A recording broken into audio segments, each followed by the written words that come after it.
Sa aklat po ng Leviticus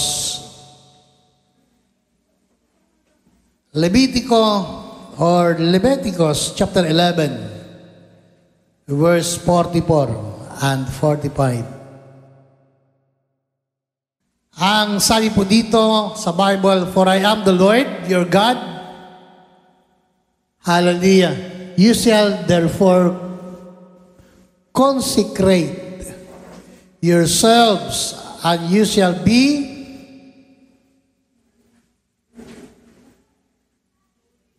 holy, for I am holy. Neither shall you defile yourselves with any creeping things that creeps on the earth." Verse 45, sabi dyan, "For I am the Lord, who brings you up out of the land of Egypt to be your God. You shall therefore be holy, for I am holy." Hallelujah. Pinagpala po ng Panginoon ang salita niya na atin pong nabasa ngayon pong umaga. Sa ngayon pong umaga, ang atin pong tatalakayin is about the moral attributes of God. Ano po? Ano po yung mga katangian na ng atin pong Diyos? Hallelujah. Tandaan po natin, ang Diyos ay iisa lamang. Amen? Amen. Tayo po ay mayroon pong iisang Diyos na pinaglilingkuran. No? Hallelujah. At syempre, pag sinabing isang Diyos, ang Diyos po, mga minamahal, ay binubuo ng 3 persona. Amen? Kung ikaw ay born again, tawag sa atin ay mga Trinitarian. No? Kasi nga, sa tinatawag na eternal Godhead, no? Ang eternal Godhead ay God the Father, God the Son, and the Holy Spirit. Hindi po 3. 3 persona sa iisang Diyos. So, that is eternal Godhead. Amen. Ngayon, noong mga nakaraan ay atin pong natunghayan at sinasabi sa Biblia na ang Diyos ay iisa lamang. No? At ang Diyos ay nagpakilala sa mga ninuno natin, sa mga naunang mga tao, kina Abraham, kina Isaac, Jacob, na kay Moses. Nagpakilala ang Diyos na sabi niya, "I am that I am." Na ako ay si ako nga.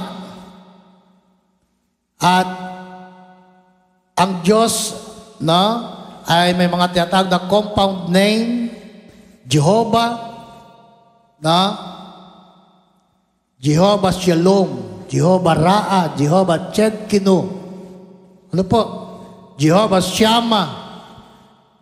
Hallelujah, Jehovah Ra'a. Pag sinabing Jehovah Rapha, the Lord that is our healer. Amen. Pag sinabing Jehovah Jireh, the Lord is our great provider. Amen. Amen po. So, yan po yung mga compound name ng ating pong Panginoon. Jehovah. Pag sinabing Jehovah means Lord.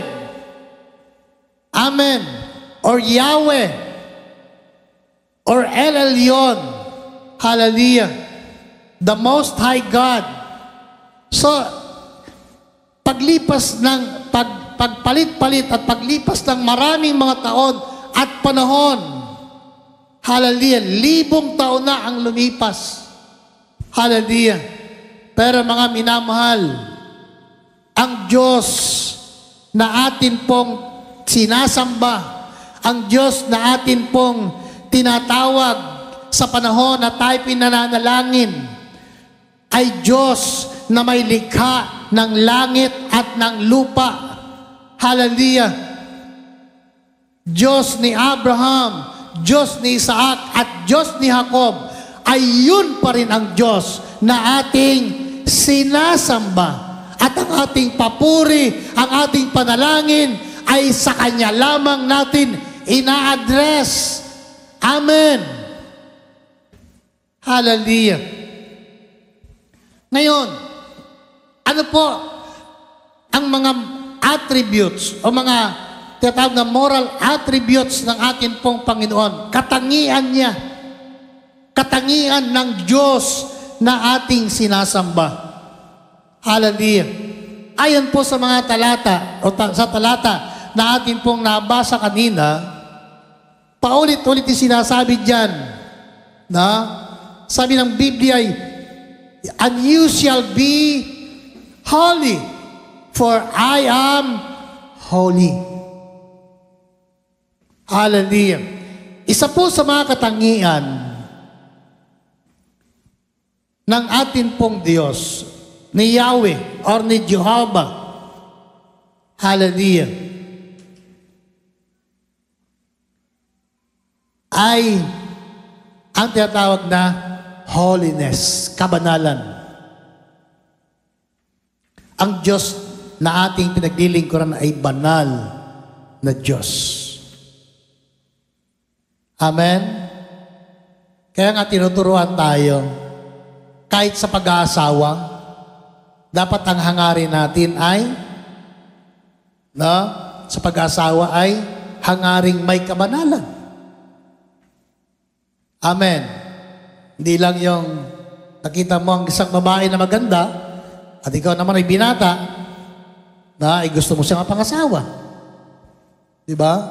Dahil lang sa kagandahan. So, unang-una, dapat ang hangarin natin ay mayroong kasamang kabanalan. Bakit? Tayo ay mga anak ng Diyos. Amen. At ang Diyos na ating pinaglilingkuran ay banal. At sinasabi ng Biblia na, for I am the Lord your God. Sabi po niya dyan ay, you shall therefore consecrate yourselves. Alam mo yung salitang consecrate? Yung atin pong italaga, pag italaga natin ang ating mga sarili sa Diyos. Hallelujah. Consecrate yourselves as you shall be holy. Italaga natin ang ating sarili sa Diyos na may kabanalan. Amen? May kabanalan. Kaya nga, siyempre nandito tayo sa church. Pag nandito tayo sa church, siyempre, umupo tayo ng maayos. Diba? Hallelujah. Pag dito pa tayo sa church, anong ginagawa natin? Huwag naman tayo pumunta sa church para lang magkutuhan.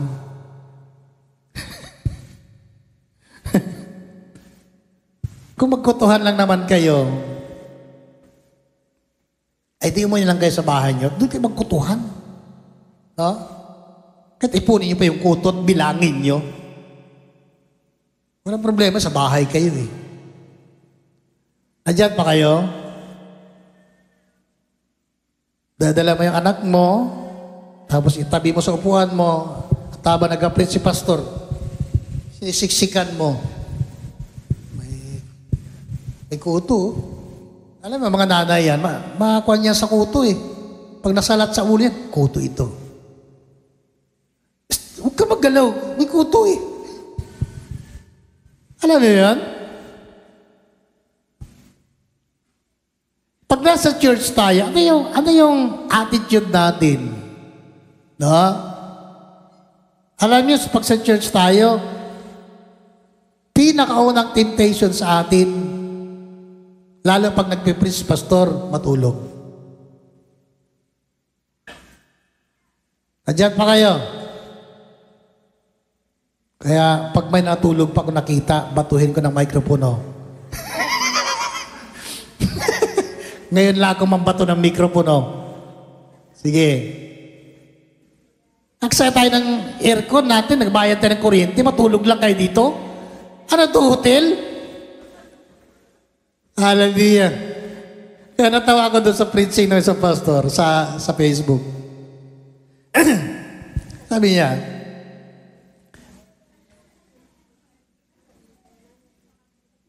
marami mga Kristiyano daw, ang tagal na naglingkod sa Panginoon, hindi pa nagbabago. Kaya kung gusto natin magbago,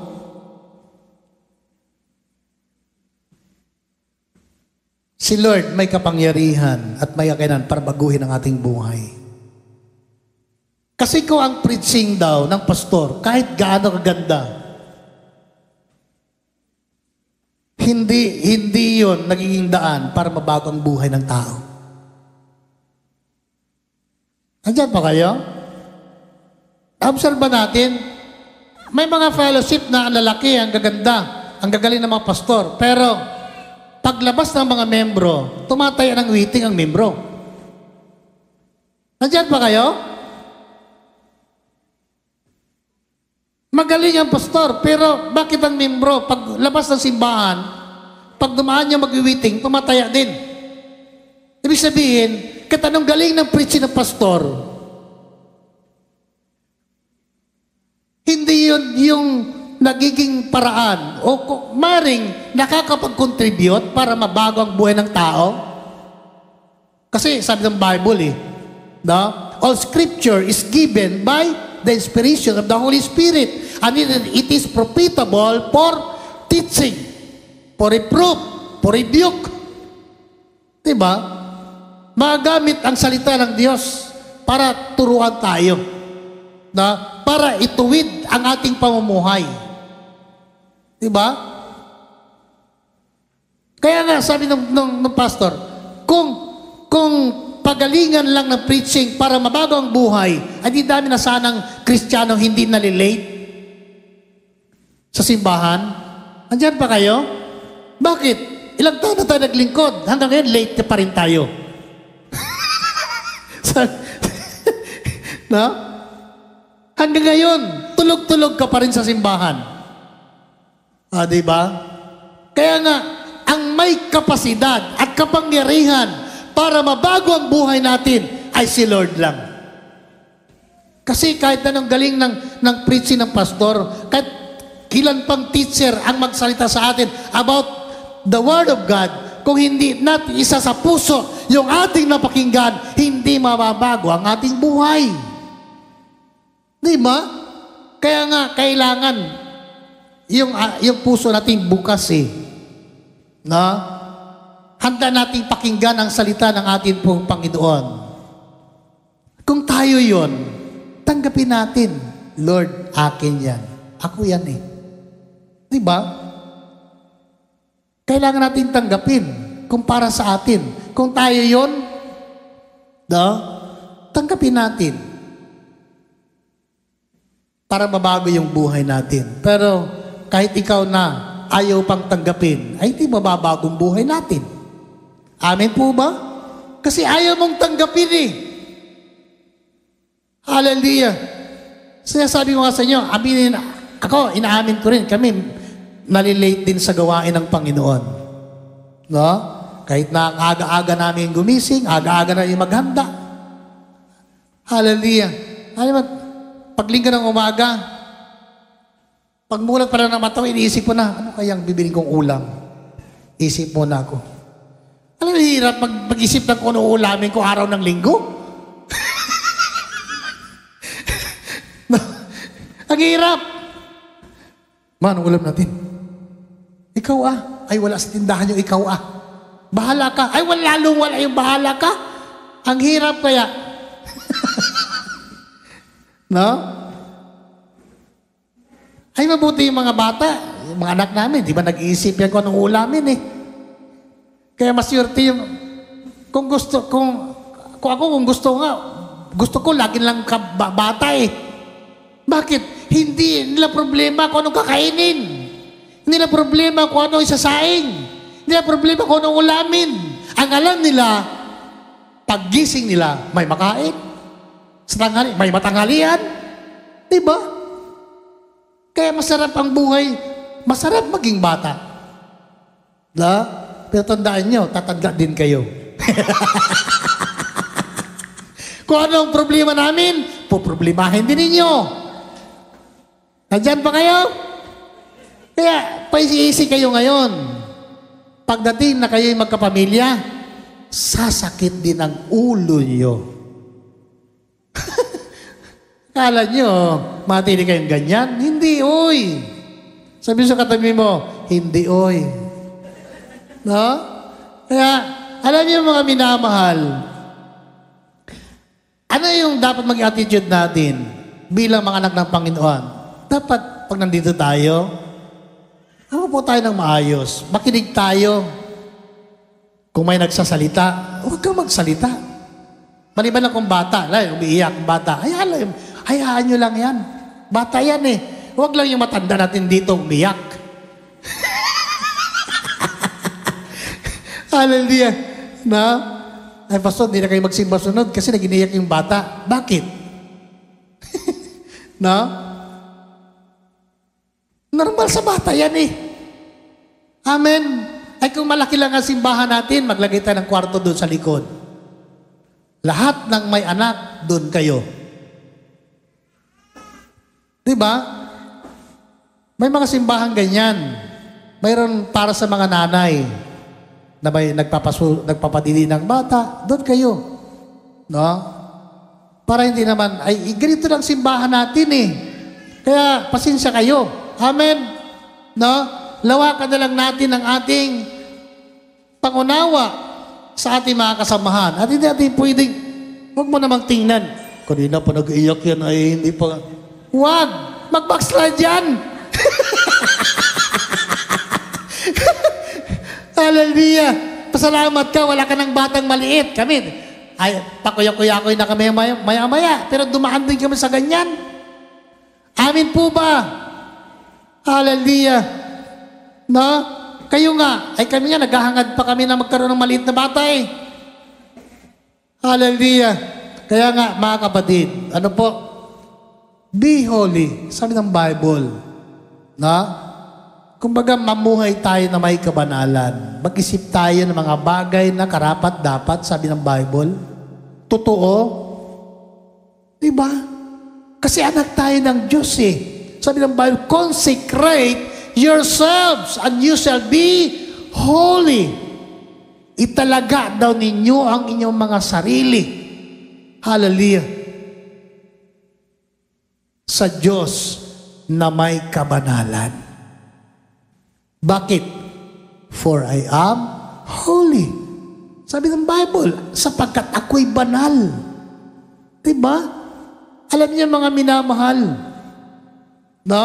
Nung panahon na sila ay nandun sa bundok ng Sinai, no?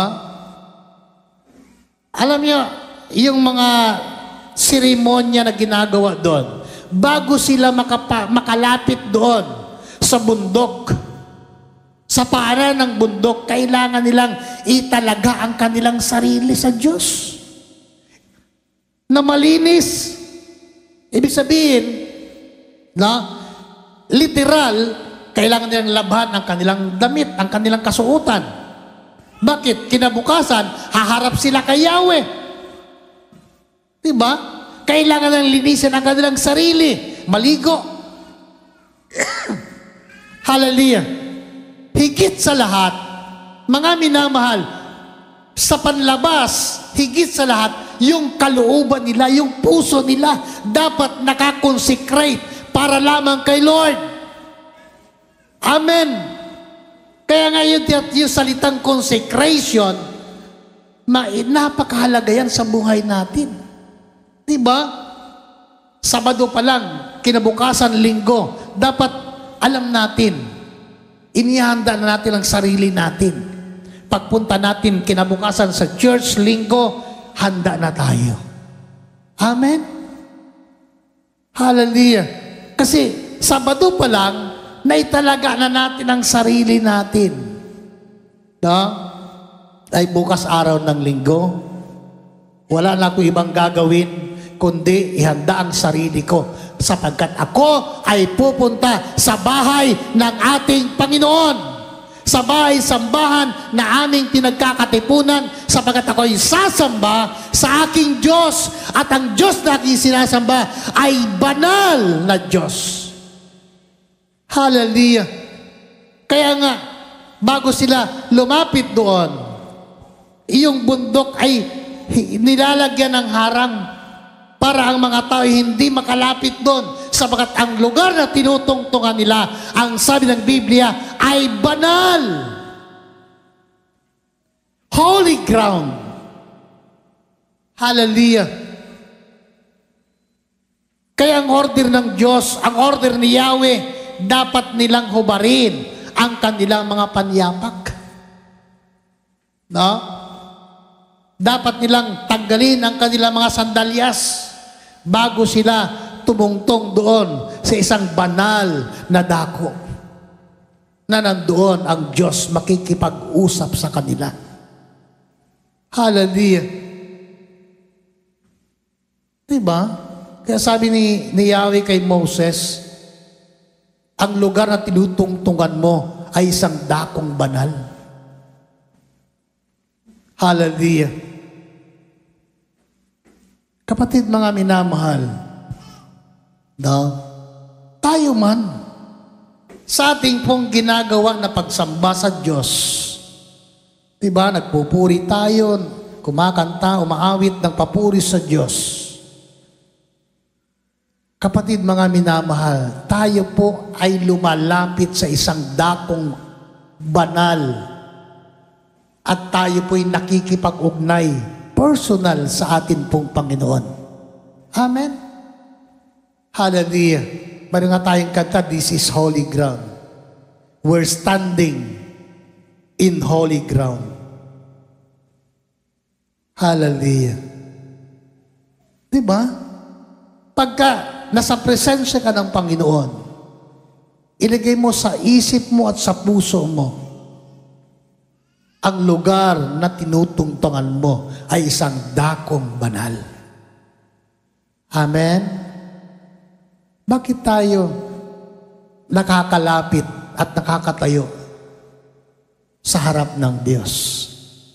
Yan ay grasya ng Diyos. Yan ay habag ng atin pong Panginoon sa bawat isa sa atin. Bakit? Lahat tayo may pagkukulang. Lahat tayo nagkakamali. Amen? Pero ang Diyos natin na pinaglilingkuran ay banal na Diyos, mapagbiyayang Diyos. Amen. Palapakan natin si Yahweh. Hallelujah. Kapatid, mga minamahal, consecrate yourselves. No? Italaga natin ang sarili natin sa Diyos. Sapagkat ang Diyos na ating pinaglilingkuran ay Diyos na banal. Hallelujah. No? So, di ba, mabilis lang ang araw eh. Ngayon linggo, bukas Lunes. Pagdating ng Biyernes, nagkukumahog na tayo sa ating paghahanap buhay. Pag linggo, i-relax natin sarili natin. Italaga natin sarili natin. Oh, Sabado na, bukas linggo naman. No? So excited tayo, pupunta tayo sa church. Hallelujah. Maghahandog tayo ng ating sarili, ng ating buhay, ng ating papuri sa atin pong Panginoon. Amen. Siya'y Diyos ng kabanalan. Hallelujah. Sabi nga ng Bible sa book of Hebrews, without holiness, no one can see God. Kung walang kabanalan, di natin makikita ang Diyos. Sapagkat ang Diyos na atin pong pinaglilingkuran ay banal. Hallelujah. Sabi po ni Isaiah chapter 6 verse 1. Hallelujah. Sabi diyan,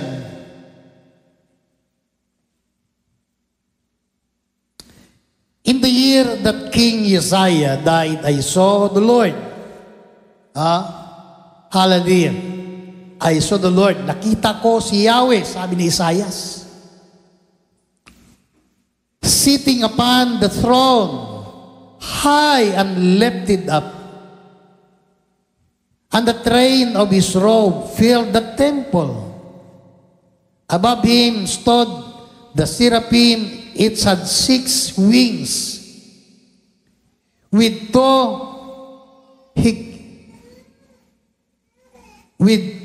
he covered the face, and with 2 he covered the feet, and with 2 he flew, and one called to another and said, Holy, holy is the Lord of hosts. The whole earth is full of his glory. Amen.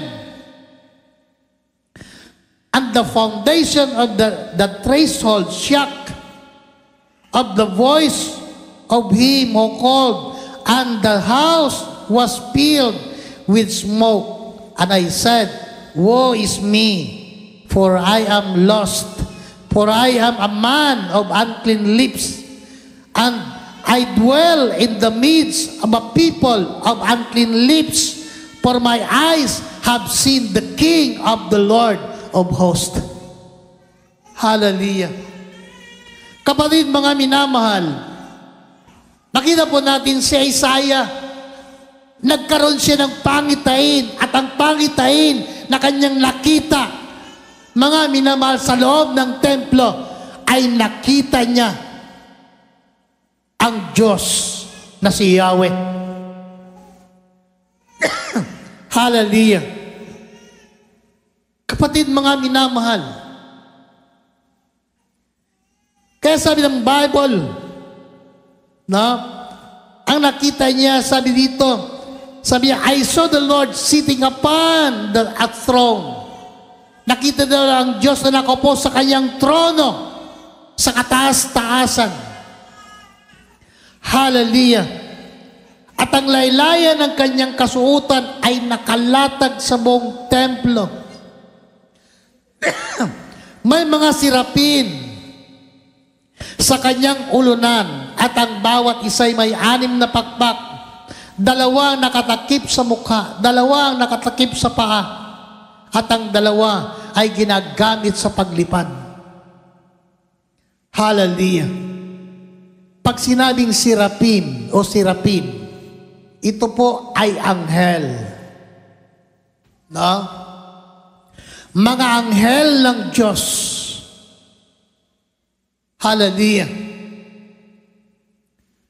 Ano po?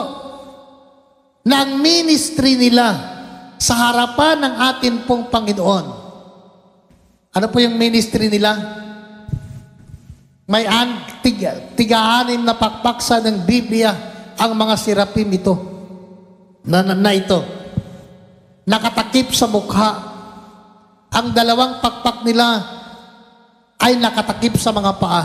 At ang 2 ay ginagamit nila sa kanilang paglipad. Hallelujah.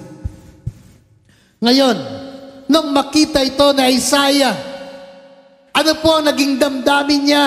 Sabi ng Biblia, kawawa ako. Hallelujah. Mamamatay ako.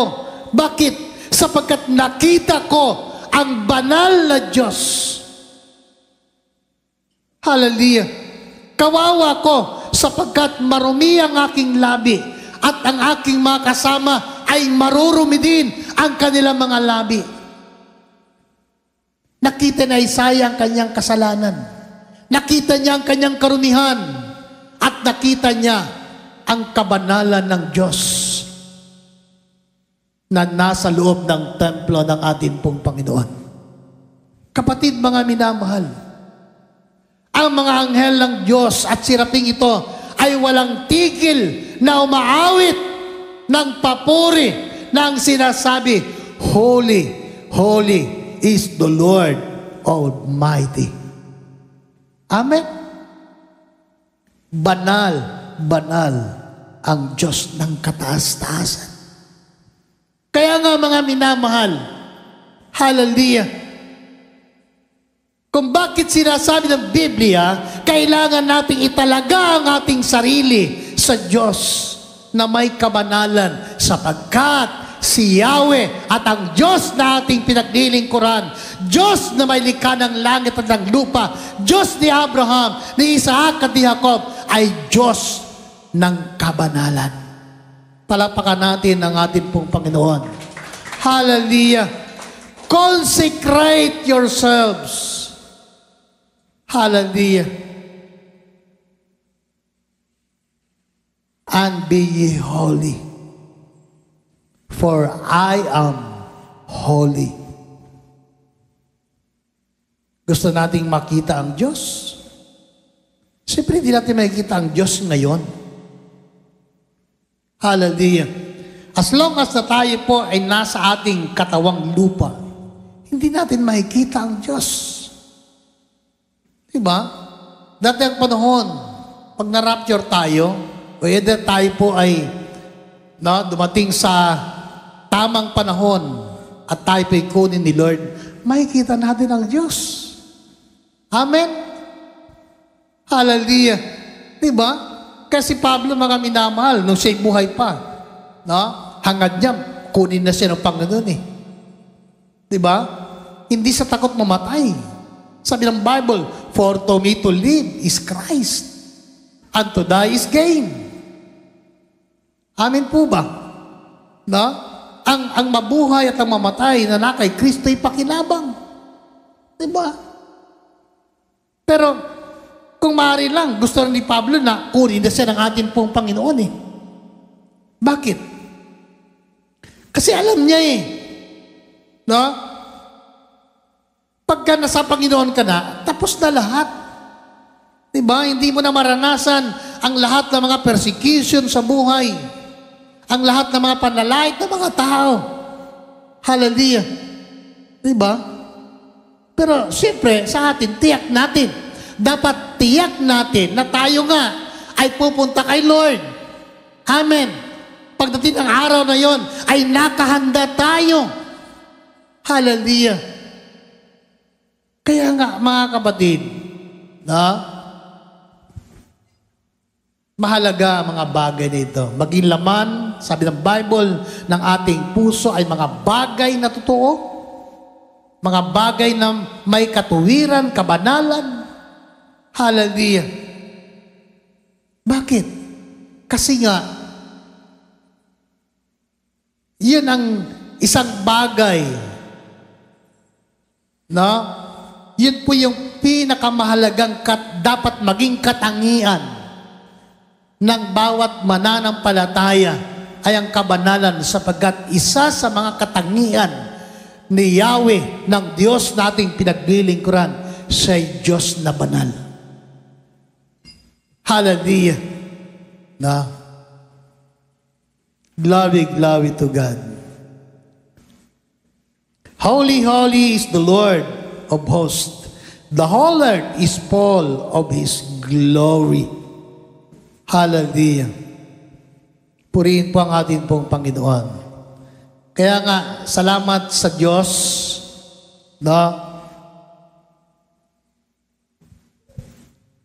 tayo ay patuloy na tinuturuan ng Biblia upang ganap na atin pong makilala ang Diyos na atin pong pinaglilingkuran. Amen? Sa Diyos ng kabanalan. Hallelujah. Kaya nga, anuman ang ating mga ginagawa, anuman ang ating mga hinahangad sa buhay, kinakailangan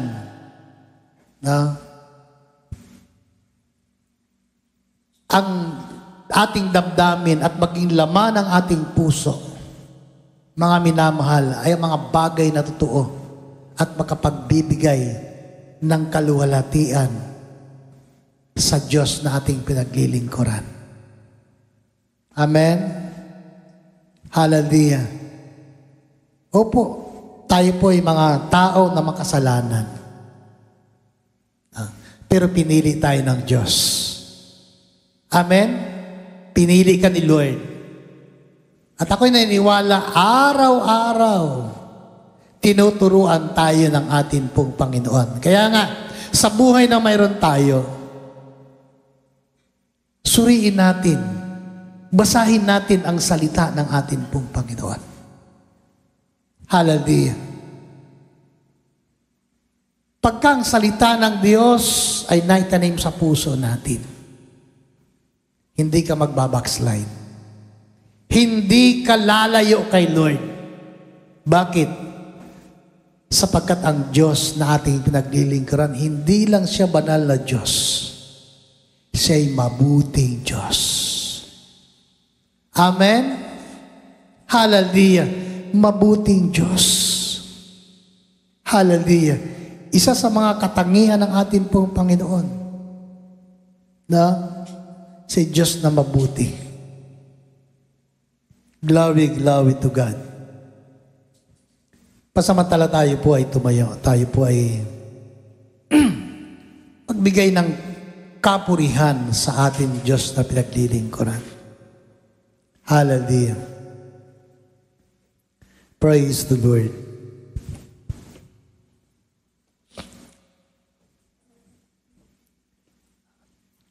Awitin na po ang isang awit, The Goodness of God. Hallelujah.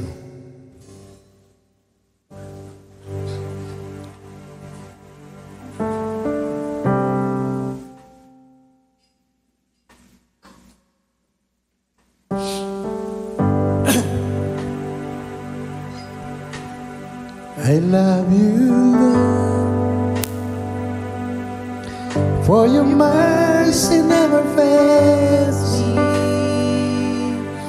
All my days I've been held in your hands from the moment that I wake up until I lay my head, and I will sing of the goodness of God. Minsan pa, your voice, for your mercy never fails me. All my days I've been held in your hand.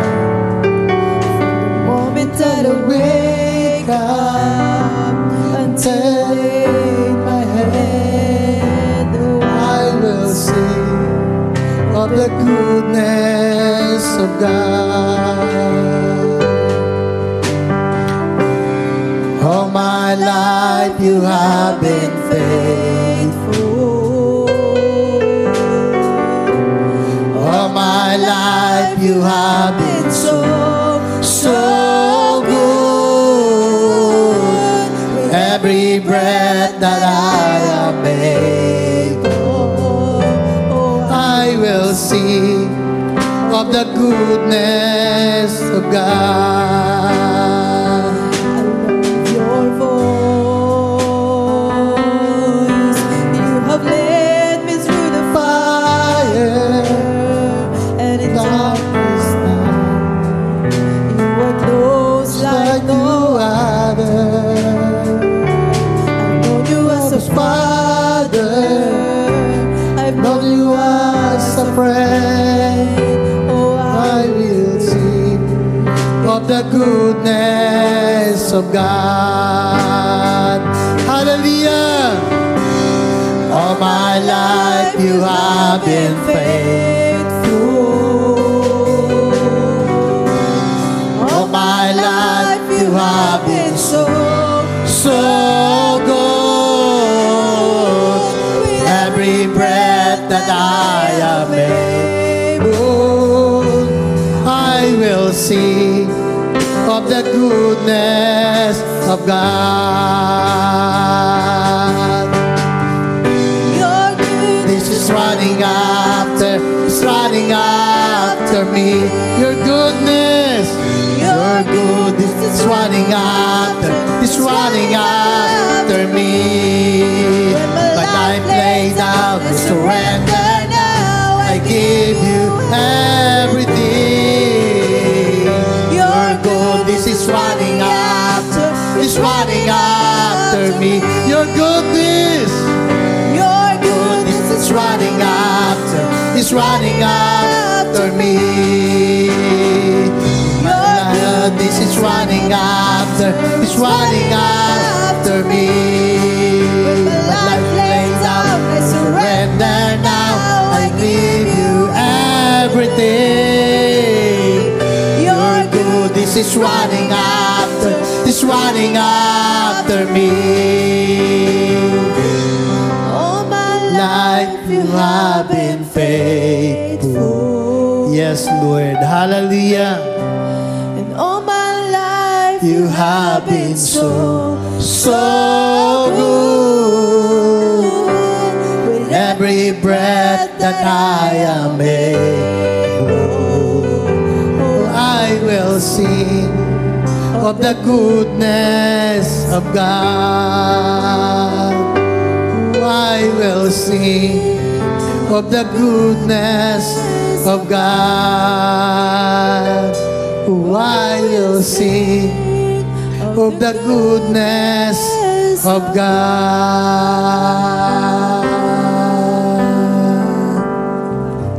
Praise the Lord. Hallelujah. Totoo, Panginoon, na Ikaw ay totoong Diyos. Hallelujah. Ikaw ang Diyos na may likha ng lahat ng bagay. Ikaw ang Diyos na nagbigay ng buhay sa bawat isa po sa amin. Lord, wala kaming ginawa ni ano paman para mabuhay. Subalit, Panginoon, patunay lamang na Ikaw ay napakabuting Diyos. Araw-araw, binibigyan mo kami ng buhay. Araw-araw, humihinga kami. Araw-araw kami ay nakakagalaw, nakakakilos. Araw-araw, Panginoon, gumagawa kami ng mga bagay para kami mabuhay. Sa kabila ng lahat ng ito, Lord, kung wala ka, wala din po kami. Kaya nga po, Panginoon, ngayong umaga, kinikilala namin ang iyong kabanalan. Kinikilala namin, Panginoon, ang mga bagay at katangian mo, na ito rin ang nais mo na makita sa iyong mga anak, sa bawat sa puso amin, na sa lahat ng aming ginagawa, araw-araw, minuto, Panginoon, makita mo, Panginoon, na may kabanalan sa buhay namin. Kaya nga po, dakilang Diyos, ngayong umaga, ano man ang aming mga kakulangan o karumihan man sa aming mga buhay, linisin mo ang bawat isa po sa amin. At sa muli, dakilang Diyos, pagindapatin mo ang aming mga buhay. Hallelujah.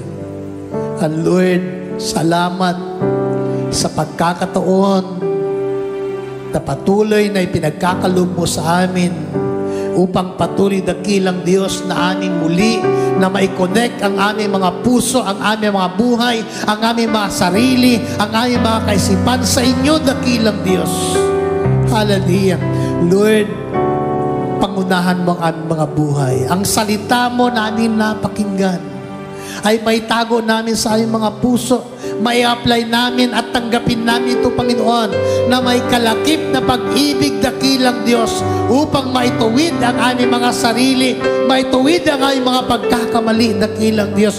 Lord, salamat sa iyong mga salita. Hallelujah. Makita mo, dakilang Diyos, ang mga bagay na totoo sa aming mga buhay. Maglingkod kami sa inyo na may katotohanan. Salamat, dakilang Diyos. Pagpalain mo ang mga bata at kabataan. Bless mo ang mga magulang, ang mga kapatiran namin sa lugar nito. Pagpalain mo ang bawat sambahayan ng iyong mga anak. Uwi kami sa iyong mga tahanan na may kagalakan sa iyong mga puso, dakilang Diyos. Salamat sa iyong kabutihan. Salamat sa iyong pagmamahal na hindi nagmamaliw, dakilang Diyos. Hallelujah. Ingatan mo ang bawat isa, dakilang Ama. Bakuran mo na iyong banal na dugo. In the name of Jesus. In the name of Jesus. Ito, Panginoon, ang aming panalangin sa pangalan ni Jesus. Amen and amen. Hallelujah. Glory, glory to God. Praise the Lord. Hallelujah. Sa linggo po, for Sunday, Fellowship Sunday. Amen.